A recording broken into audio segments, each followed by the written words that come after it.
We have COPPA or COPPA, however you like to pronounce it. It's an acronym, and it stands for Children's Online Privacy Protection Act. Now, this is a law put in place to protect children and the type of information that is gathered by them. And why this pertains to us in the YouTube community right now is because YouTube has just been hit with a huge fine and have rolled out a bunch of different requirements now put onto YouTube content creators that across the board appears to be a threat to anyone who makes content that may be enjoyed by children.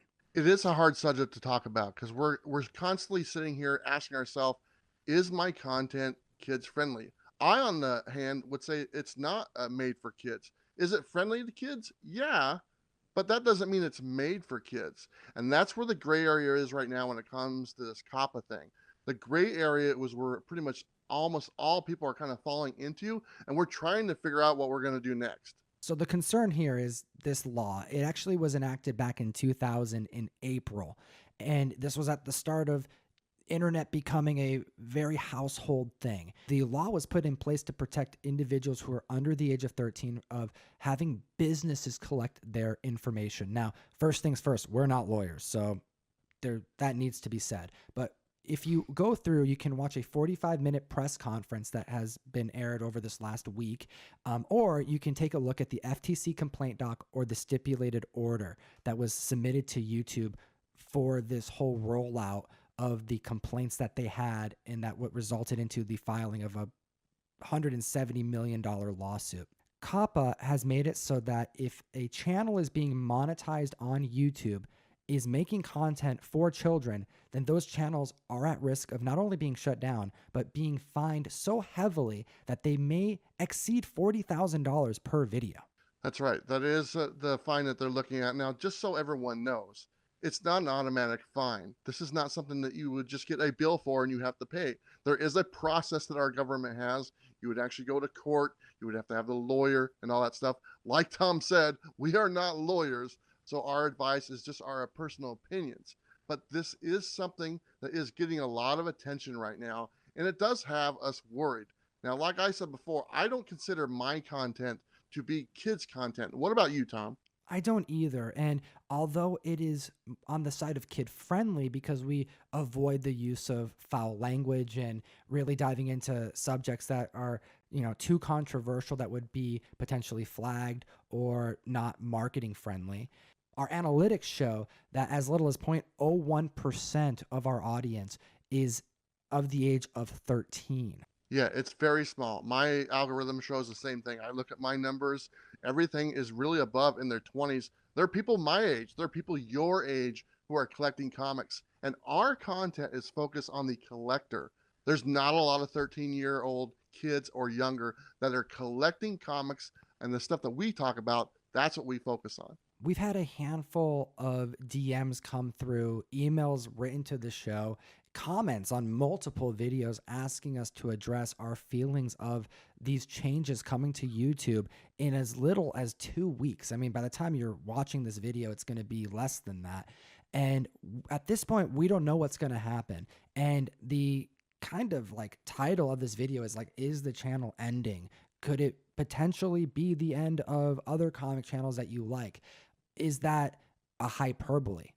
In my opinion, I don't think it's what's going to happen, but it's not hyperbole. These are real things that could happen, because what would actually signify the death of a channel that is community driven is the lack of community. And it's not just demonetization that we're fearing. It is the multiple layers of restrictions that become in place if a channel is looked at as being as content that's being made for kids, even if it's not on the surface like maybe a comic book collecting channel goes. If that is the case, it's not just demonetization. We lose comment sections, we lose notifications, we lose access to being put into playlists. It's the death of the community. So a community channel that loses a community, in a way, yes, it could be the death of many channels that we hold dear. I agree. You said it exactly right. It literally is the death of the community, not the channel. The channel is there, but the community won't be able to find the channel. And the interaction that we have with our audience on a daily basis is gone. And to be totally honest, If that was gone, would I be driven to make the videos that I make? Would you be driven to make the videos you make? Probably not, because I met you because of this channel. You've met people because of your channel. I've made great relationships with people, and I don't want that to end. Same here. And one thing that I found interesting is that when I went through the complaint document that the FTC filed, they actually had a handful, over 10 different sightings that they were claiming were channels that were marketing to children. And these are very large channels. Like, we're talking giant YouTube channels. We are very, very small in this community here. But compared to like Hasbro, which was listed on this document, the big thing here is that they were self-declarating that they were making content for children. They would say that these are kids unboxings. They would say that these videos are made for kids. And that's actually part of the FTC recommendation, is making a declaration that your content isn't for children, because the requirement that YouTube place to be 13 years of age or older has all been thrown out the window after going on record and providing proof that they've been collecting information for individuals of all ages for quite some time. I do not think it's right that if I make a piece of content that is decent and being able to be watched by everybody, I don't think that's the content that should be fined. And literally, that's kind of what they're doing right here. That's mysterious. That's strange to me. I would look at content that's being made that's not decent, and then the kids watch that. I would think that that's the stuff that would be flagged. Right now, it's on the other end of the stick. And it's like, literally, if you make decent content that revolves around characters that we talk about, there's a possibility that we fall in that category. We're going to have to wait and see, but you mentioned something that I thought important, which is that you're going to start to have to structure your content around the potential that it could be maybe mistaken as kid-centric. And what I mean by that is, all right, well, I wanted to make a video that may inform parents on different kids' comics that they may be into. I mean, I have Itty Bitty Hellboy on my main studio set in every single video that I recommend to every person who watches our channel.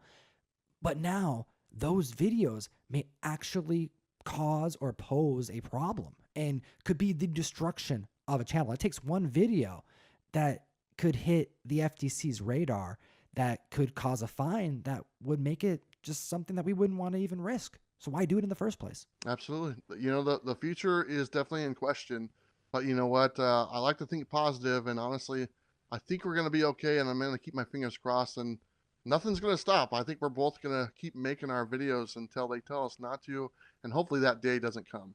Comic fan, we want to hear your thoughts on this, because this is a very real thing that's happening in the next month, and it's going to pose a threat to a lot of channels, and we're going to wait and see and keep you updated all along the way. But supporting our channel has never been more important, and you can do that by liking, by commenting, just by engaging. It keeps the channel alive. Those little things really go a long way, and we need your support now more than ever.